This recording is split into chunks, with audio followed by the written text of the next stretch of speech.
Well, good morning, Tata Crocombe. What an amazing name, Tata Crocombe. Now, the Crocombe comes from the UK, and the Tata, where does that come from? Archu, an island in the Cook Islands. Fantastic. So you're from the Cook Islands then, but a combination of Cook Islands and immigrants and all that sort of stuff, yeah? Right, as most Cook Islanders are. Absolutely, yeah. Now, look, you're one of the largest resort operators, in fact, arguably the largest resort operator in the Cook Islands. So why don't you tell me a bit about your operation?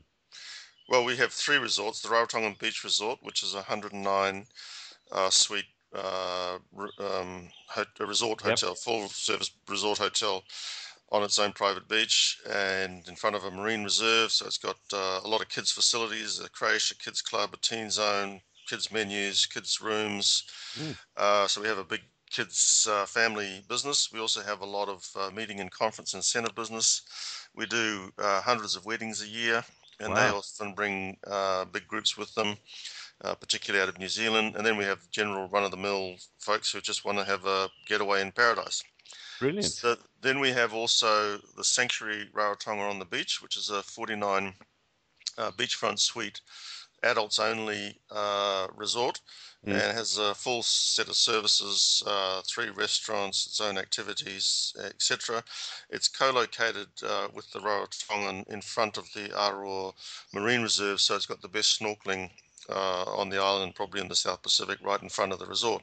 wow. Then on a 45-minute flight away in the island of Aitutaki is our private island resort, the Aitutaki Lagoon Resort and Spa. There's a book that's come out, The 100 Places You Must See Before You Die, and our book, our resort is in that book.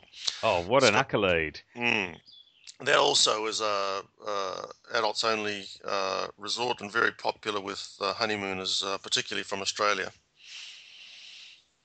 Wow. Yeah, that's quite a portfolio, isn't it? When you think what you've done there is cover all sectors of the market in a sense, okay?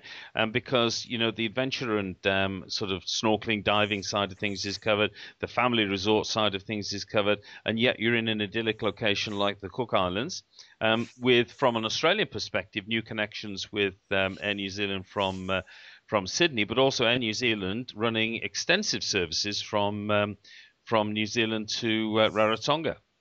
And Virgin Australia running Of extensive course. services as well, which connect with their services from throughout Australia. Brilliant. Now, you're going to be at South Pacific Tourism Exchange this week, okay? So, what are your objectives? What are you hoping to achieve at South Pacific Tourism Exchange? Well, we have 35 appointments with various international wholesalers from all around the world, from Europe, Asia, Australia, New Zealand, United States, Canada. Mm, And so we'll be in contract negotiations and discussions with those 35. mm. And that's the primary focus of the event, to update them, negotiate contracts, and sign business for the next 2 years. Yeah. Now, some you've already got relationships with. Are you meeting with any new people that you don't have relationships with currently?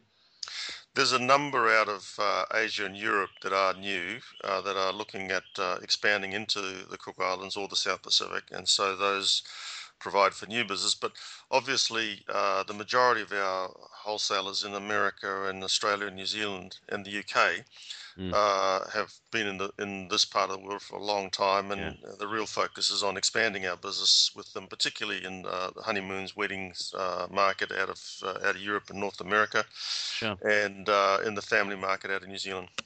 And in terms of the wholesalers from further afield, okay, in terms of, say, the UK, Germany, the US, and so on, do they tend to be the sort of, their clients tend to be the more couple, adventure orientated, or lie on the beach sort of thing, rather than the family side of things, which tends to be from New Zealand and Australia?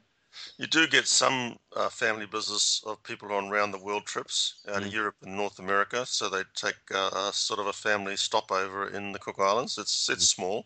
mm, Um, they tend to the folks that are coming to the Cook Islands from Europe and North America tend to be travelers rather than tourists, yeah. in the sense that they are people who are able to get around. on their own. They don't need a lot of hand-holding. They're not looking for bus tours, and they want to go Mm. somewhere a little off the beaten track, but still with all the services that you'd expect in a tourism destination. Mm. And what is awareness of the Cook Islands around the world like? I mean, New Zealand very high, because you're connected, politically, whatever, to New Zealand. Plus, also, I mean, but in other countries, I mean, when you go on your sales missions and you're talking to people, do you have to explain to them first what the Cook Islands is about? I mean, obviously, the people you've got an established relationship with, you don't. But let's say in the newer markets of Asia, particularly China. Well, New Zealand's obviously the only market where the Cook Islands is a mainstream product and pretty much known and sold by all travel agents in the market. Australia less so, and then obviously even less so into North America, and the UK's actually awareness is fairly high because of the Mm. historic links with the Captain Cook being the person that the country is named after, Yeah.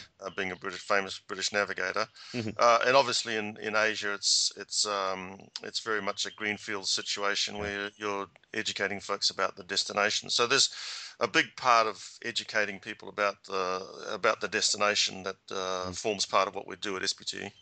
Now, I know there'll be some Asian operators there, particularly from China. Are you keen to secure more business from that part of the world?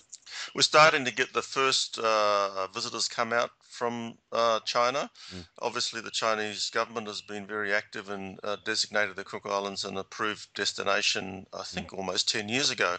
Yeah, it But was a long time ago, yeah. yeah, the numbers haven't flowed through. I mean, obviously, China's a major market for New Zealand and increasingly for Fiji, but without direct services from China into the Cook Islands, it's unlikely to take off anytime soon. But we're seeing small, steady growth off a low base.